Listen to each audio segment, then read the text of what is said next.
Episode 137, Raider Colors. We have, well, for the second time, one of our most, if the most esteemed guests, JT the Brick from Raider Nation Radio, JT and Looney Podcast, Mad Dog Radio. A new book, I believe, is out. Not a new book. My book, The Handoff's been out for a while. You can pick that up in books. And Raider Nation Radio and all the Raider platforms. Coming off an historic game last night, guys. A little historic franchise record heading into Christmas in Kansas City. So just JT is dialed in. He's looking right at you, Eric. I know. I can feel the stares. Yeah. Well, it's coming. It's been one-sided with Kansas City, really one-sided. And I was on television and radio today with Eric Allen, the semifinalist for the Pro Football Hall of Fame, and he did a complete breakdown on why no one could stop Travis Kelce. And we feel now at least there's momentum coming into this game and hopefully an opportunity to slow Kelce down, because it's been a couple of years now, year and a half or so without Tyreek Hill, who's been a nightmare. I know Pacheco ain't playing this weekend. Maybe the Raiders have a little bit of a better chance than they've had at Arrowhead in years past. Yeah, definitely. So we've been talking about this we do a big rivalry episode whenever this matchup is coming up. And I mean, let's just get right into it. So I've advocated that I think they're at their most vulnerable based on the way the receiver core is. The defense obviously is really stepping up, and that's kind of what's saving them, I think. And obviously another double-digit lead last time we faced up with the Chiefs, 2 weeks ago, 3 weeks ago. And it didn't end up working out, but I think we have a pretty decent chance this week, and maybe a chance to get Mahomes a little bit riled up again, like last week. The last two times the Raiders played, they were up 17-0 and 14-0, and Kansas City comes back and just hammers them every time. And no matter what the score is, the lead is never safe. The Raiders can't expand on the lead, and they've really struggled in this rivalry since Andy Reid has taken over in the Mahomes era. What I like about the Raiders coming into this one is that the Raiders have tremendous momentum. It's an elimination game. It's a flat-out elimination game. Got to remember, guys, Sunday we end up losing and get shut out 3-0, and probably I've been doing this 25 years. It's year 25 for me with the Raiders. Probably the worst all-time regular season loss I've ever seen, because of the fact that it was no points, the lowest scoring indoor game ever since they built the Dome. And for the Raiders to lose that way and then come back on Thursday Night Football and get Brandon Staley and Tom Telesco fired by winning that game and embarrassing a rival team is probably, I think it is safe to say, the greatest turnaround in less than a week in NFL history, dating back to leather helmets. So there's something going on with Antonio Pierce. He has control of the locker room. He's got the team right there believing in themselves. But if the Raiders would have beaten the Vikings, we'd be talking 7-7 going into Kansas City with a really good outside chance to get that final wild card. Now the Raiders have to run the table, and their biggest game and biggest test is always waiting for them is the Kansas City Chiefs. 100%. And the last time we had you on, JT, you had gotten me pretty moving in favor of the Patriot way. You sat down with Josh McDaniels, a lot of interaction with him. I saw you had the chance to sit down with Antonio Pierce right after he was hired. What's like the biggest difference you're noticing between the two? Well, it's the communication. We wanted Josh McDaniels to succeed here with Dave Ziegler, the GM of the team, and good guys. They treated me great. They had a plan coming in, and as you know, a lot of those plans of being the next level of the Patriots is a good plan. It's vetted properly. Detroit did it with Matt Patricia. The Raiders did it with Josh McDaniels. You go around the league, there's always an assistant from the Patriots who's supposed to bring that magic dust to a new team and turn it around. And these guys took a chance. You saw last night a lot of the players that Dave Ziegler drafted played well, right? Michael Mayer, Trey Tucker, Aiden O'Connell played well in the game. But the problem was the message did not reverberate through the organization. And it's unfortunate because Mark Davis spent a lot of money on the coaches and the Patriots coming over here, and it was vetted properly, and it didn't work. And, guys, I thought it would work. You want it to work when you work for the team. You want everybody to succeed. And I give Mark Davis a lot of credit because once he saw the Raiders lost at Chicago, And that was starting to fall apart. The wheels were starting to come off. Then they went to Monday Night Football in Detroit and got smoked. At 3 completions and a half, he quickly ate a lot of money and said, we want to change this and save this season. So they went with Antonio Pierce, and he's just a better communicator because he's letting the players have more of a say in what they want to do, because Josh McDaniel's style was to game plan. And this is very important. He game plans every individual team differently. Most coaches do that. You play Kansas City, it's a different game plan against the Chargers. Well, the Raiders got away from doing what they wanted to do. And you saw that Thursday night against the Chargers. They came out and said, no matter who's playing, Khalil Mack. And the Chargers were missing a lot of guys in that game. A lot of guys. They were missing Bosa, Mike Williams, Justin Herbert, Keenan Allen. But the Raiders came out and said, we're going to dictate pace. We're going to throw deep. We're going to do what we wanted to do. And it worked. And that plan really wasn't Josh McDaniel's plan. He wanted to do it his way, and it didn't work out.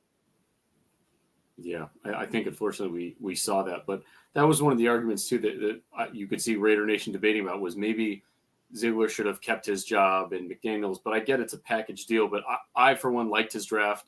Tyree Wilson is obviously slowly but surely working his way into what we like. But I think I do a weekly film study on him, and the physical traits are there. It's just getting his mind right, and then he needs to just be tutored by Max Crosby. I think we're going to see big things from the rookie, especially next year. Well, when you take a guy 7th overall, that's normally where you take a quarterback. And you got to say to yourself, what would have happened if the Raiders took Will Levis? Or what would have happened if the Raiders took another quarterback there? Or what happens if the Raiders could have traded up and got C.J. Stroud? They didn't. Those are all decisions that they made. They're going to have to live with the decision. But Aiden O'Connell, going back to Thursday Night Football, and the franchise record, 63 points, 8 different players scored a touchdown in a game. That's the first time that's happened since 1950. So when you align the stars of 0 points on Sunday, 63 on Thursday, something radical happened within the organization that I'm not aware of. I don't know if it was Mark Davis saying, enough, we're going to open it up, take the lid off. I don't know if it was Antonio Pierce going to Bo Hardigree, the interim offensive coordinator, and saying, your way of running the ball is not working, and we're going to open it up and go wide. Because I've been saying the strength of the Raiders is their receiving core, right? They got Devontae Adams, Hunter Renfrow, Michael Mayer, Trey Tucker, and Jacoby Myers, who's having a good year. If you have those guys spread out and you're going 4 wide and the ball comes out quickly, they're really hard to guard. But I think I found out what's going on, guys, and it took me a long time to figure this out until Thursday night. They had to feed Josh Jacobs way too much. Like, they came into every game saying, we're gonna run the ball, we're gonna run it. And I don't believe in that. I don't think there's certain games you got to go in and say Josh Jacobs needs to get it 30 times a game. And that was the first game, scoring 63 points, where Josh wasn't playing. He's a hell of a player. Zamir White got the touches, and they weren't heavy dependent on getting Devontae going or getting Josh Jacobs going. Everybody was involved. Everyone got targets and touches, and it was a completely different Raider team. I mean, you really can't argue with that. You saw a lot more of the play action, really opened the guys up, and Trey Tucker and Eric's been advocating since before we drafted him about Michael Mayer. If he gets involved, he's got great hands. He's strong. He breaks tackles. We think he's going to be a top 5 tight end in the league in the next couple of years if he gets the opportunities. So, I mean, I think you're right. We've all seen that stat where if Jacobs gets 20-plus carries, I think the Raiders were like 8-2 when he gets 20-plus. But, he's gotten 20-plus this year, and it hasn't always worked out. So, you think you're onto something, JT. Well, Michael Mayer is also interesting because there are times they lead him into block. He stays into block. And there are other times where he stays into chip and then runs his route. And he doesn't need to do that. I mean, you got to live and die with your right tackle and your left tackle. They got to do their job and block. And if you're going to leave someone in to chip, leave in Josh Jacobs. He's a really good blocking back. But let Michael Mayer line up in the slot, or let him line up at tight end and go run a route, because the key is when Devontae's on the field, he's going to be doubled every time. Chiefs are going to double Devontae. Well, you can't double Devontae and double Jacoby Myers. So if you're going to double Devontae, Jacoby Myers, Michael Mayer, and Trey Tucker, are going to be in single coverage. Who gives you the best chance to catch a ball in single coverage? I think it's Michael Mayer, and Jacoby Myers a close second. So as they go into Kansas City at Arrowhead, I would hope that the Raiders looked at Michael Mayer as a very young Travis Kelce, because I'm still shocked that when the Raiders play Kansas City, they single cover Travis Kelce. I lose my bleeping mind. I lose my mind when he gets a free release. He gets a free release. Next thing you know, he's single covered with a linebacker or a big corner. He gets a free release, and before the safety can come down and figure it out, it's going to him. Kelce makes a head fake. He cuts the other way. He's wide open, and he's taken off with the ball because Mahomes knows how to lead him properly. So I think Michael Mayer can do the same thing Kelce's doing, but they got to spread it out more. And Aiden O'Connell, I was a big fan of putting Jimmy Garoppolo in the Minnesota game. I think they should have put him in at halftime or at the end of the third quarter just to give him a chance. And then you could have put Aiden O'Connell back in, but this is not Jimmy Garoppolo anymore. It's all Aiden O'Connell. He looked really good. He had time, and the ball came out quick. He's missing 2 starting offensive linemen in the game, Andre James, the center, and Colt Miller. And I didn't see him under any duress all night, and the ball was coming out beautifully. That's going to be hard to do against the Kansas City Chiefs defense. And the Raiders got a baby bye week. Raiders play Thursday night. They don't play not till Monday, the following Monday on Christmas. So this is going to be a 9-10 day rested Raiders with the most momentum they've had in a couple of years coming into this matchup. Yeah, I can't remember a win that big since I think it was 59 points or so they dropped on the Broncos, but that was that was against Josh McDaniels when he was the head coach. Oh, it was. So there you go. That makes sense. Yeah, and for the Raiders to wake up today and find out that Brandon Staley, and to find out that Staley and Telesco were fired, and I got into it with some knucklehead on Twitter, which I shouldn't. They're like, well, no. I go, no. The reason those guys were Brandon Staley was fired because of the Raiders. The Raiders beat him. Of course, Kansas City beats him. We know that. But you can lose to Kansas City and keep your job. You can lose to Kansas City and get swept and keep your job. You can't lose 7 in a row to the Raiders like Denver did. So the Raiders fired Vic Fangio, Nathaniel Hackett, and now Brandon Staley. 3 coaches done because those teams hated losing to the Raiders more than they hated losing to Denver or the Chiefs or the Chargers combined. When you lose to the Raiders, historically, the fans I'll ask you guys, you know this, the fans get a lot more worked up when you lose to the Raiders than when you lose to the Chargers or the Denver Broncos, right? Exactly. It's been a while since you guys beat us, but yeah, no doubt. Yeah, but the one time it did happen, then so the Gruden victory lap in the bus. Yeah. Quick question. Yeah. So when I was listening to the radio last night, or was this morning, one of the two, I get my schedule's all messed up. But Q Myers was saying how it just looked like the Raiders were obviously playing for Antonio Pierce's job, and the Chargers they just didn't care about Staley. Do you think it was just because of the lack of guys they had, or he's lost the room and it's just time to move on? Yeah, it's a good question. I think it was a combination. I think they weren't playing for him. When Jenkins picked up the fumble and scored, no one ran after him. When they fumbled 2 of the balls and the Raiders just ripped it out of the pile, they just didn't have the heart to hold on to the ball. So Brandon Staley was fired at halftime. They're not going to tell you that, but when they went into the tunnel at halftime, and then in the post game when he said, this doesn't happen, this is not us, it is them. Brandon Staley is not a good football coach. I think he should have got fired the year before because of his radical decisions on 4th down. That's really the only criticism I have of the guy, is when he's in Vegas, he goes for it 4th and 23 in his own end. He's made all these really bad decisions that I think have hurt the team. But look, the Chargers were dismantled coming into the game. But the Raiders, look at the Raiders. The Raiders, let's not forget Chandler Jones was on the path to being in the Hall of Fame. So if you start from the beginning of the year, no Chandler Jones, no Colton Miller, no Josh Jacobs, no Andre James, the starting center. I'm not going to say that it's the same as Keenan Allen and Justin Herbert and Mike Williams and Bosa, but both teams were pretty decimated on defense. The Raiders wanted it more. And to answer your question, they are fighting hard for Antonio Pierce. And that's what Antonio Pierce likes about what he's got going on in that locker room. They're playing hard. And that's all I judge, man. I'm just a sports talk host. I'm a season ticket holder. I'm a body language guy. If you checked out, you're done to me. If you're playing hard and you lose, I can live with that. And last night, I think every Charger fan, and there's not many of them, as you guys know, there's not many of them. They saw they saw that coach had no control of the team and the team quit. So you think Mark Davis will kind of like look at the thing with Rich Bisaccia and letting him go, and the same thing with Antonio Pierce is probably trying to give him the benefit of the doubt, maybe, and trying to keep him, or looking outside the organization again? Yeah, I don't know. I think what Mark's going to do is he's made big decisions. He took a big swing for Josh McDaniels and Dave Ziegler in that package deal. That didn't work. In hindsight, maybe keeping Bisaccia around. Mark was a massive, and still is friends, a massive Gruden guy, right? Gruden's one of his dearest friends, and that's something that ended really bizarrely because of what happened with Gruden and the emails and the lawsuit.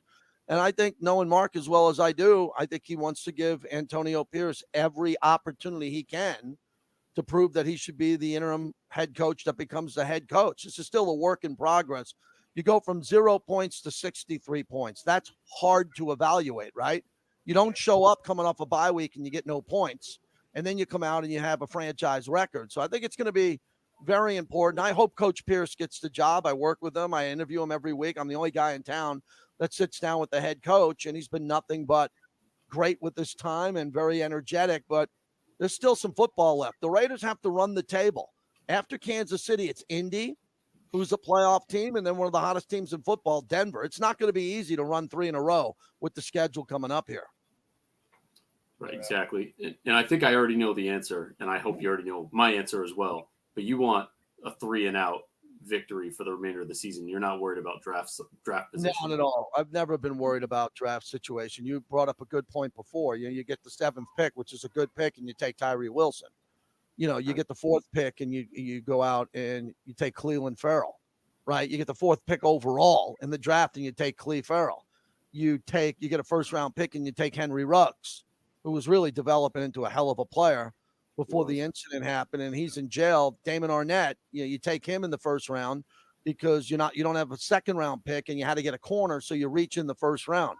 I'm done trying to figure out draft picks. The only player that I would do anything for, I'm a big Caleb Williams guy. I think he's the closest. I know he's the closest thing I've ever seen to Mahomes because I watched Caleb play in college at Oklahoma and at USC. And I think he was better than Patrick at the same age. Not saying he's going to be the next Patrick Mahomes, but at the same age, he was better.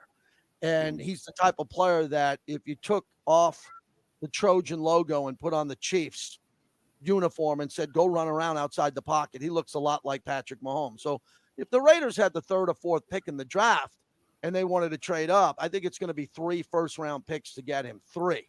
If Trey Lance was 3, this guy could be 5, right? But I think 3 first-round picks, and I don't think the Raiders want to blow up their draft equity by giving up 3 picks for a quarterback. But Drake May should go number 2, and then you look at some of these other quarterbacks that are available. You start saying to yourself, well, if you got the 11th or 12th pick or the 8th or 9th, would you move up 5 spots to get a quarterback? Possibly. Aiden O'Connell has proven to me that he's a good backup quarterback, and in the next couple of weeks, if he can beat the Chiefs, if Aiden O'Connell can go into Arrowhead and beat the Chiefs as the Chiefs are playing for everything going forward, that's going to change a lot, guys. That makes me look at Aiden O'Connell putting up 63 and beating Mahomes in the following game, trying to save a spot for him next year as a starter. I have to see that first. It's hard to believe that could happen. I got to see it first. Yeah, I mean, after the Vikings game, I was like you. I'm like, oh, back up. We have to go quarterback. And in that range, we're talking maybe not top 4, but I'm looking at Jaden Daniels, and then I get attacked for the Jamarcus Russell idea, which I think they're 2 completely different people. I don't want to go that route. The LSU issues. I always like Michael Penix for potential for you guys too, but there's Michael, so much stuff. The lefty, I don't know. Yeah, Michael Penix, I liked. He's just been injured a lot. He really has been injured a lot. 2 knee surgeries. He's had 2 knee surgeries. His style, his throwing angle is very different to me. I like his leadership, and that would be a good player. Look, Bo Nix is another example. What happens if Bo Nix ends up playing at a level like Josh Allen, right? Big physical guy who can run and throw it. There's going to be quarterbacks in this draft that I think the Raiders clearly are going to look at, but they don't have as many holes. What I'm so happy about this year, and not the record, But I'm so happy that their defense, the Raiders' defense now can go into any environment and play. Robert Spillane at linebacker, Kuntz and Crosby and Tyree Wilson, and the middle of the line, Bilal Nichols. To have Robert Spillane, Jacorian Bennett's someone they're trying to groom, and then they get this Jack Jones kid that they came in from the Patriots, and that was one of the greatest interceptions in NFL history. Now, you're not going to see many plays like that. It had to be the perfect storm, but we talked to Antonio Pierce about that, and he spoke about it at the press conference. He saw that on film. They installed it on the walkthrough. They lined up the Chargers in that same formation that they saw in the walkthrough, and not only did he pick it off, 2 linebackers read it and were going there. So it was just goes to show you that Pierce, with the film study and the coaches, had the Raiders ready. And I think for Brandon Staley and the Chargers, once they came out of the tunnel without Justin Herbert, they knew the night was over. Yeah. And that was, I think even Charles Woodson said something that was one of the most epic picks he's ever seen. And obviously coming from the GOAT, or the Raiders GOAT, excuse me.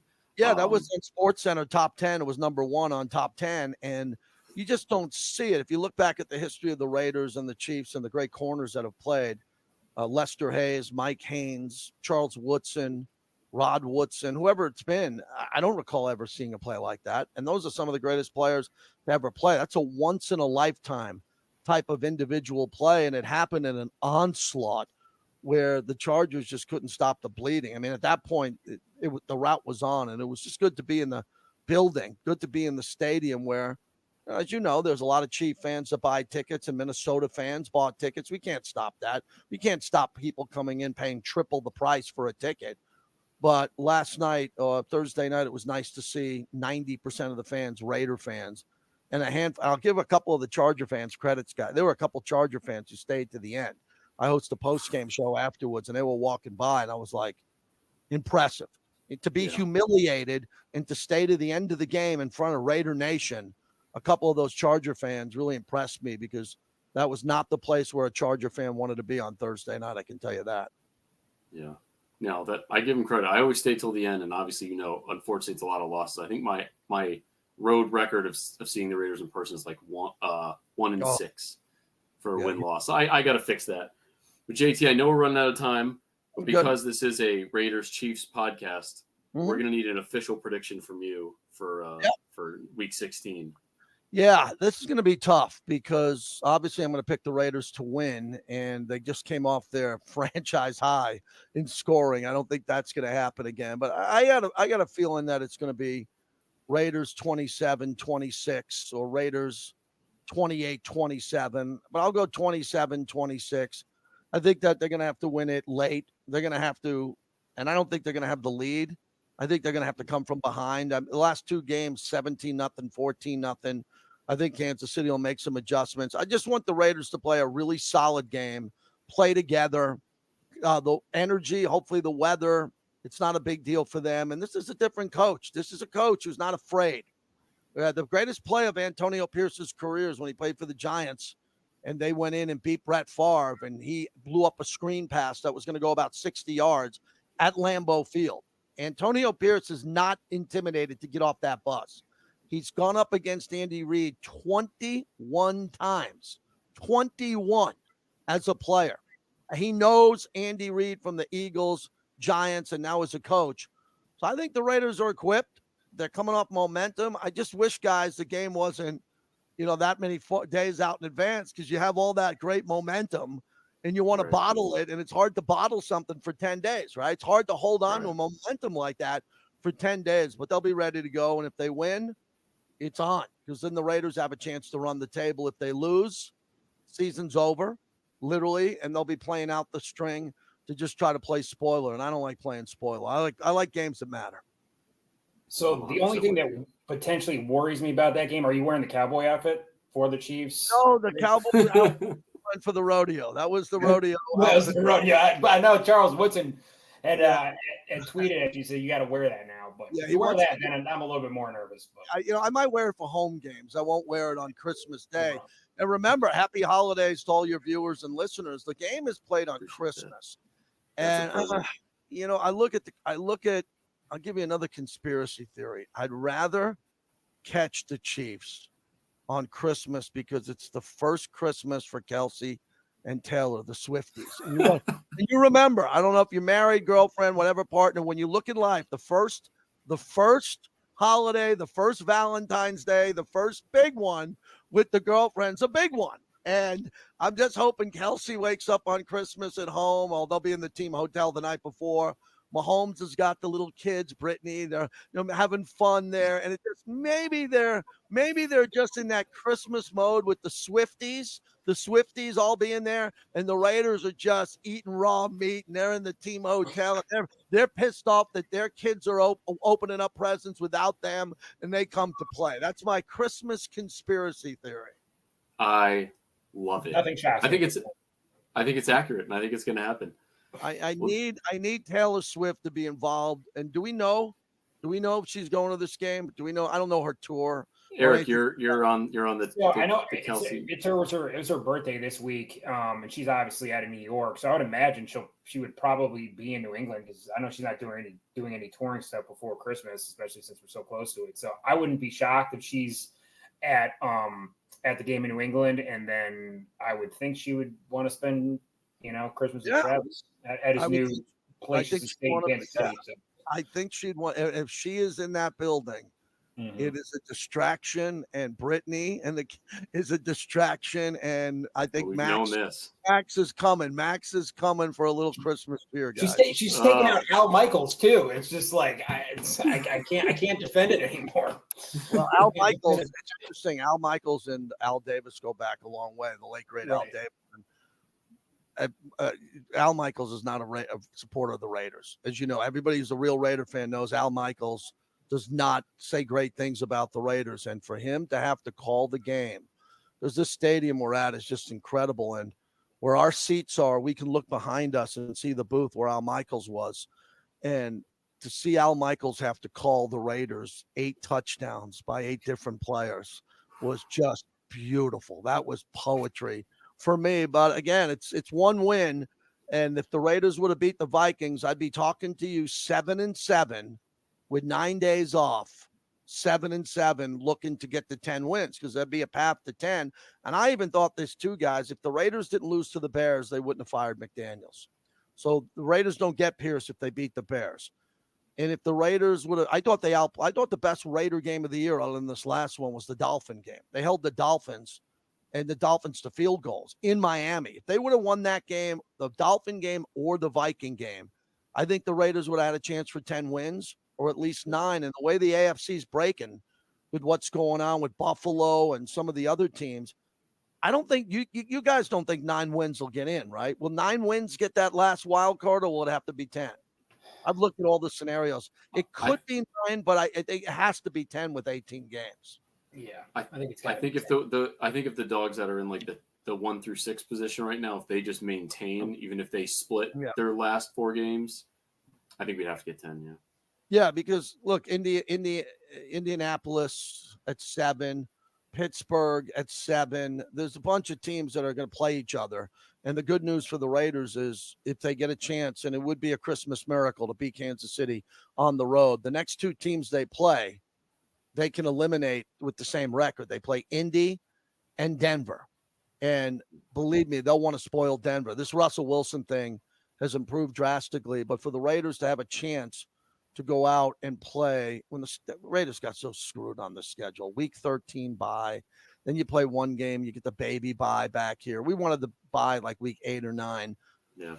All right. I've been bitching about that, but now this break they get, depending on what happens with Kansas City Sunday, and I hope everybody's healthy. I don't root for injuries for anybody, but it's a shorter week for Kansas City. It's a longer week for the Raiders to be ready, and it's a great rivalry. Kansas City's owned the rivalry, owned it. We know it, but hopefully this coach has the moment that he's been waiting for. And if he wins this game, it'd be hard to think about him not being the coach if he can win in Kansas City. So it's going to be a good one. It'll be a fun game to watch on Christmas. No doubt. 100%. That would be, I hope we get the gift of the win and the gift of your conspiracy theory, because I'm on board for both. So I would, even if one of them slept in and didn't make the game, like One of them slipped in on Christmas and needed the police escort. I'm reaching, but after last night, I'm on cloud 9, guys. Thursday night football to win that game and put up a franchise record 63. It's pretty good right now for the Raiders, and we needed it because, Sunday before that, getting shut out 3-0. It was the lowest of the lows and the highest of the highs, and that makes for a good story and a good podcast, I hope. Yes, it sir. certainly did. We 100% needed it. So we appreciate you coming on, JT. It's always guys. a pleasure. Everyone tune into you. all of JT's media facets. He is the man, and he is the go-to for the Raiders. I'd appreciate one plug for the new YouTube channel. I launched on YouTube on some nights when I'm not doing much. I like to get on that. It's YouTube, JT the Brick YT for YouTube. JT the Brick YT. Subscribe if you can. Just hit subscribe, and then I'll pop up there and probably pop up on Christmas night too. So really appreciate you guys. 100%. We'll throw that link up there too. Take care, guys. Thank you. Appreciate you, JT. Thank you.